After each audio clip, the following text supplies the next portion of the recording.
ఈ నాగ్ అనేది integrated guided missile development programme 1983లో డాక్టర్ అబ్దుల్ కలాం ఆధ్వర్యంలో తయారైన ఒక ప్రోగ్రాంలో ఇది ఒక మిసైల్. ఇదేంటంటే యాంటీ ట్యాంక్. మీకు తెలుసు యుద్ధంలో యుద్ధ ట్యాంకులు అనేవి చాలా కీలక పాత్ర పోషిస్తాయి. ఆ యుద్ధ ట్యాంకులను అడ్డుకోవడం అంత ఈజీ కాదు, గన్నలతో పేల్చేయడం కాదు. దూరం నుండే ఒక 20 కిలోమీటర్ల రేంజ్లోంచే 15 కిలోమీటర్ల రేంజ్లోంచే ఈ నాగలంటే ఇలాంటి మిసైల్ యుద్ధ ట్యాంకులను పేల్చేస్తాయి అన్నమాట. అంటే యుద్ధ ట్యాంకులు పేలడం అనేది చాలా ఇంపార్టెంట్. ఇది anti tank fire and forget రేంజ్లో తయారవుతుంది. ఇదేంటంటే ఫైర్ అండ్ అంటే తన టార్గెట్ని తానే డీల్ చేస్తూ ఉంటుంది అనమాట. ఫైర్ అండ్ ఫర్గెట్ అని టార్గెట్ ఇదే గుర్తిస్తూ ఉంటుంది అనమాట. ఇందులో సెన్సార్స్ అలా ఉంటాయి, ఒక రాడార్ సిస్టమ్ బేస్ మీద పనిచేస్తూ ఉంటుంది అనమాట. ఇది నాగ్.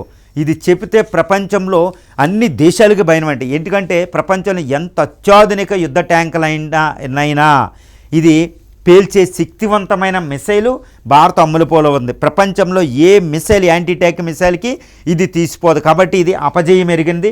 ఇది అమెరికా చైనాలకి అయితే భయపెట్టేస్తుంది. చైనా బౌండరీలో ఈ మిసైల్ ప్రయోగిస్తే చైనా యుద్ధ ట్యాంకులు కూడా అక్కడ రాలేని పరిస్థితి.